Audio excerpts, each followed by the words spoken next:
오늘 아침 굿모닝 시카고.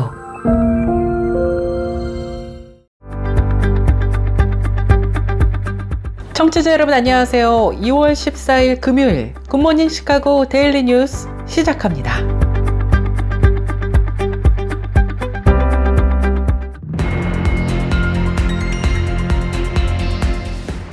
오늘의 주요 뉴스입니다. 오는 3월부터 한국행 비행기를 타면 항공기 내 짐을 실린 선반에 보조 배터리나 전자담배를 둘 수 없게 됐습니다. 이와 함께 기내 좌석에 있는 USB 포트를 통해 보조 배터리 등을 충전하는 것도 금지될 전망입니다. 트럼프 정부가 이민법 집행관의 예배 장소 출입을 허용한 가운데 미국의 기독교와 유대교 종교협의회를 포함한 여러 종교단체가 소송을 제기했습니다. 크리스천 포스트에 따르면 컬럼비아 특별구 연방지방법원에 공동으로 제기한 소송에서 20여 곳이 넘는 종교단체가 미국 이민 및 관세 집행국이 교회에 대한 급습을 허용하는 것은 수정헌법 제1조에 따라 보장된 종교적 자유권을 침해한다고 주장해왔습니다.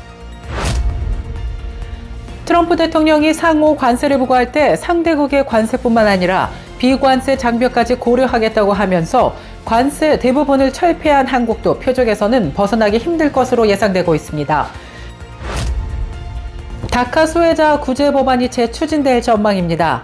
연방의회가 지난 2021년과 2023년도 다카 구제 법안을 추진했었지만 무산된 바 있는 가운데 이번 입법 추진은 도널드 트럼프 대통령이 취임한 지난달 20일 이후 다카 수혜자 구제를 위한 연방의회 차원에서의 첫 시도입니다.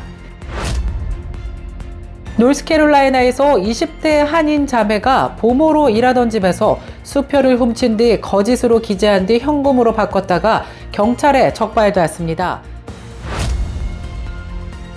지난해 전 세계에서 사망한 언론인이 역대 가장 많은 124명으로 집계됐습니다. 언론인보호위원회가 지난 12일 발표한 보고서에 따르면 지난해 사망한 기자 및 미디어 종사자는 약 124명에 달했습니다. 1.5세 한인 목회자가 시애틀 지역에서 한인으로는 처음으로 화장 전문 장례 회사를 개업해 화제입니다. 그 주인공은 스티브 한 목사로 한인 1.5세 2세들을 중심으로 한 브릿지 교회를 개척해서 섬기다가 워싱턴주에서는 한인으로 처음으로 장례 지도사 자격증을 취득하고 장례 회사 아슬란을 설립했습니다. 독일 민헨 도심에서 한 운전자가 차량을 몰고 군중을 덮쳐 최소 28명이 부상을 당했습니다. 현지 당국에 따르면 피해자 중에는 어린이도 포함돼 있고 2명은 중태에 빠진 것으로 알려졌습니다. 사건은 13일 오전 10시 30분경 민헨 도심의 한 광장에서 발생했습니다. 현지 주지사는 이번 사건은 공격으로 의심된다고 밝혔습니다. 경찰은 용의자는 현장에서 체포됐고 더 이상의 위험은 없다고 발표했는데요. 사건 현장에는 파손된 미니 차량과 신발 등 부서진 물품들이 흩어져 있었으며 용의자로 보이는 남성이 경찰에 연행되는 모습도 목격됐습니다. 제4차 법과 교회 컨퍼런스가 오는 2월 15일 토요일 오전 10시부터 LA 한인타운 평화교회에서 열릴 예정입니다. 이상 오늘의 주요 뉴스입니다. 첫 소식입니다. 오는 3월부터 한국행 비행기를 타면 항공기 내 짐을 실린 선반에 보조 배터리나 전자담배를 둘 수 없게 됐습니다. 이와 함께 기내 좌석에 있는 USB 포트를 통해 보조 배터리 등을 충전하는 것도 금지됩니다. 한국국토교통부는 13일 보조 배터리 전자담배 안전관리체계 표준안을 3월 1일부터 시행한다고 밝혔습니다. 지난달 28일 발생한 에어 부산 화재 사고의 원인은 아직 밝혀지지 않았지만 보조 배터리 화재 위험에 대한 불안이 커지면서 선제적으로 대응에 나선 것으로 풀이되고 있습니다. 국토부는 탑승 수속 시 보조 배터리에 대한 검사 절차를 강화할 예정입니다. 출발 전까지 최대 5차례에 걸쳐 반입 관리 수칙을 안내할 예정인 것으로 조사됐습니다. 기내 반입이 허용된 보조 배터리라도 지퍼백 같은 비닐이나 파우치 등에 보관하거나 충전 단자가 노출될 경우 절연 테이프로 가려야 합니다. 다른 물질 등과 닿는 걸 막아 화재를 방지하려는 취지입니다. 트럼프 대통령이 상호 관세를 부과할 때 상대국의 관세뿐만 아니라 비관세 장벽까지 고려하겠다고 하면서 관세 대부분을 철폐한 한국도 표적에서는 벗어나기 힘들 것으로 예상되고 있습니다. 미국은 상호 관세를 모기 삼아 그동안 미국 기업의 한국 시장 진출을 어렵게 만든다고 여겨온 한국의 각종 정책과 규제를 없애는데 주력할 것으로 예상되고 있습니다. 트럼프 대통령은 13일 서명한 상호 교역과 관세 대통령 각서를 통해 행정부의 각 교역 상대국의 관세와 세금, 비관세 장벽과 환율 정책, 기타 미국 기업의 시장 진출을 막는 불공정한 관행 등을 조사해 그에 상응하는 상호 관세를 부과하기 위한 계획을 수립하라고 지시했습니다. 다카 수혜자 구제 법안이 재추진될 전망입니다. 연방의회가 지난 2021년과 2023년도 다카 구제 법안을 추진했었지만 무산된 바 있는 가운데 이번 입법 추진은 도널드 트럼프 대통령이 취임한 지난달 20일 이후 다카 수혜자 구제를 위한 연방의회 차원에서의 첫 시도입니다. 가르시아 의원은 최근 다른 동료 의원들과 다카 수혜자 구제 법안 재추진에 대해 의견을 나눴다면서 트럼프 대통령은 취임 전 드리머에 대해 무언가를 하겠다고 말한 바 있다고 전하면서 그가 만약 진심이라면 우리와 함께 일하기를 요청한다고 밝혔습니다.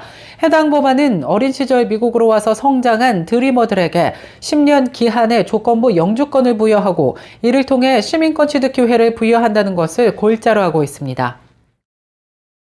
노스캐롤라이나에서 20대 한인 자매가 보모로 일하던 집에서 수표를 훔친 뒤 거짓으로 기재한 뒤 현금으로 바꿨다가 경찰에 적발되었습니다. 현지 경찰은 지난 12일 언니인 26살의 한모 씨와 24살의 동생 한모 씨를 신분 도용 및 사기 혐의 등으로 체포했다고 밝혔습니다. 현지 경찰에 따르면 노스캐롤라이나주 캐리의 한 의사 부부 가정집에서 보모로 일을 했던 이들 자매는 지난해 11월 수표를 훔쳐 도주했습니다. 자매는 훔친 수표에 $5,084를 거짓으로 기입을 한 뒤 자신들의 계좌에 입금한 것으로 전해졌습니다. 피해 부부는 보모를 찾는 전문 사이트에서 이 자매를 고용했다고 하는데요. 해당 사이트에서 언니는 5년 보모 경력의 간호조무사라고 기재했고 동생은 간호학과 학생으로 보모 경력 2년이라며 어린이들을 온라인으로 가르치고 있다고 소개한 것으로 알려졌습니다. 현재 동생은 신분도용 혐의 2건을 비롯해 허위 사실을 통한 재산 취득 공모 2건과 문서 위조 혐의 등이 적용됐고 언니는 허위 사실을 이용한 재산 취득 공모와 절도 혐의 등으로 기소됐습니다. 연방의회에서 북한의 가족을 둔 한국계 미국인 이산가족의 현황을 파악해 관리하도록 하는 법안이 지난 12일 발의됐습니다. 미주 한인 유권자 연대는 상원의 팀 케인, 테드 크루즈 의원, 하원의 수하스 수브라마냠, 영킴 의원에 의해 한국계 미국인 이산가족 등록 법안이 양원에서 각각 초당적으로 발의됐다고 밝혔습니다. 해당 법안은 국무부를 통해 미국에 거주하는 한인 중 북한에 가족을 둔 이산가족의 현황을 집계, 조사, 관리하는 등록처를 만드는 것을 골자로 하고 있습니다. 향후 이산가족 상봉이 추진된다면 수집된 정보들을 활용하려는 취지입니다. 이 법안은 직전 제118대 연방의회에서도 발의됐고 작년 6월 하원을 통과했지만 법제화에 이르지는 못했습니다. 지난해 전 세계에서 사망한 언론인이 역대 가장 많은 124명으로 집계됐습니다. 언론인보호위원회가 지난 12일 발표한 보고서에 따르면 지난해 사망한 기자 및 미디어 종사자는 약 124명에 달했습니다. CPJ가 언론인 사망자 수를 집계한 약 30년 이래 가장 큰 숫자입니다. 124명 중 85명은 이스라엘과 팔레스타인 무장정파 하마스 간 전쟁의 일환으로 발생했습니다. 82명은 가자 지구에서, 3명은 레바논에서 사망한 것으로 조사되었습니다. CPJ는 이들의 사망에 이스라엘 군대의 책임이 있으며 이스라엘군이 사건에 대한 조사를 억누르고 책임을 전가하고 있다고 비판했습니다.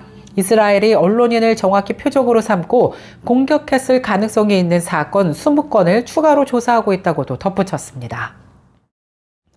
독일 민헨 도심에서 한 운전자가 차량을 몰고 군중을 덮쳐 최소 28명이 부상을 당했습니다. 현지 당국에 따르면 피해자 중에는 어린이도 포함돼 있고 2명은 중태에 빠진 것으로 알려졌습니다. 사건은 13일 오전 10시 30분경 뮌헨 도심의 한 광장에서 발생했습니다. 현지 주지사는 이번 사건은 공격으로 의심된다고 밝혔습니다. 경찰은 용의자는 현장에서 체포됐고 더 이상의 위험은 없다고 발표했는데요. 사건 현장에는 파손된 미니 차량과 신발 등 부서진 물품들이 흩어져 있었으며 용의자로 보이는 남성이 경찰에 연행되는 모습도 목격됐습니다. 한편 대만의 북서부 타이중시 신관 미츠코시 백화점에서 13일 발생한 폭발로 적어도 4명이 사망하고 26명이 부상당했습니다. 당국은 백화점 폭발 사고가 가스 폭발로 추정하고 조사 중이라고 밝힌 가운데 폭발은 건설 작업이 진행 중이던 이 건물 12층에서 발생했고 이로 인해 9층부터 피해가 발생한 것으로 조사되었습니다. 현지 언론에 따르면 이날 오후 5시경 사고 현장에서 갇힌 사람이 없는 것을 확인하고 수색 작업을 일단락 지었다고 합니다. 이후 구조 기술자들은 현장에 진입해 건물의 피해 상황을 확인했습니다. 그 결과 사망자 2명과 부상자 5명은 중국 마카오 출신으로 밝혀졌으며 마카오 출신 부상자 중에는 2살의 여자아이도 있었던 것으로 조사됐습니다. 계속해서 교계 소식이 이어집니다. 트럼프 정부가 이민법 집행관의 예배 장소 출입을 허용한 가운데 미국의 기독교와 유대교, 종교협의회를 포함한 여러 종교단체가 소송을 제기했습니다. 크리스천 포스트에 따르면 최근 컬럼비아 특별구 연방지방법원에 공동으로 제기한 소송에서 20여 곳이 넘는 종교단체가 미국 이민 및 관세 집행국이 교회에 대한 급습을 허용하는 것이 수정헌법 제1조에 따라 보장된 종교적 자유권을 침해한다고 주장했습니다. 소송문은 예배, 사역 또는 기타 회중 활동 중에 이민법 집행조치를 취하면 그들의 종교적 실천에 파괴적인 영향을 미칠 것이라고 전했습니다.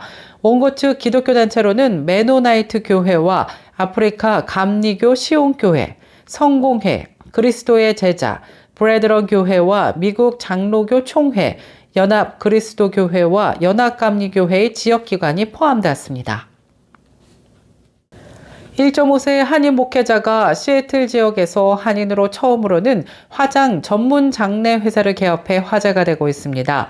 그 주인공은 스티브 한 목사로 한인 1.5세 2세들을 중심으로 한 브릿지 교회를 개척해 섬기다가 워싱턴주에서 한인으로는 처음으로 장례 지도사 자격증을 취득하고 장례 회사 아슬란을 설립했습니다.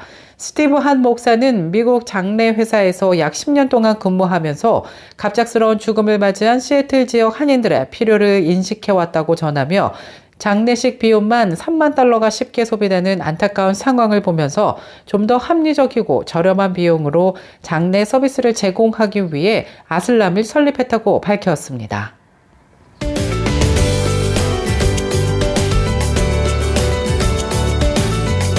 K-10의 날씨 정보입니다. 금요일인 오늘은 어제보다 기온이 소폭 오르면서 비교적 덜 춥겠습니다.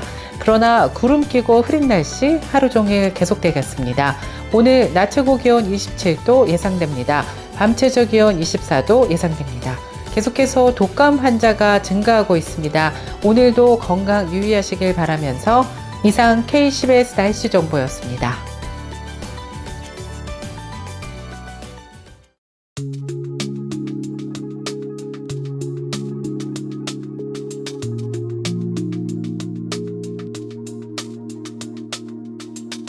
굿모닝 시카고 오늘 뉴스를 마치겠습니다. 지금까지 진행의 아나운서 유정임이었고요. 저는 다음 주 이 시간에 더욱더 풍성하고 알찬 소식 갖고 다시 찾아뵙겠습니다. 오늘도 하나님의 은혜가 풍성한 하루 보내시길 바라겠습니다. 청취해주신 모든 여러분 고맙습니다.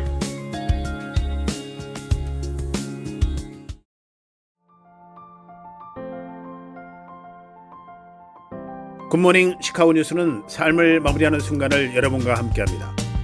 가장 저렴한 비용과 신뢰를 바탕으로 정성을 다하는 줄리심 장의사, 최신 학문과 기술 연마를 통해 최상의 치료로 보답하는 김강수 치과, 모든 보험을 원스톱으로 해결해드립니다. 한인 사회를 위한 박상화 종합보험, 최고의 상품으로 소비자의 행복을 책임지는 영신 건강 제공으로 함께합니다.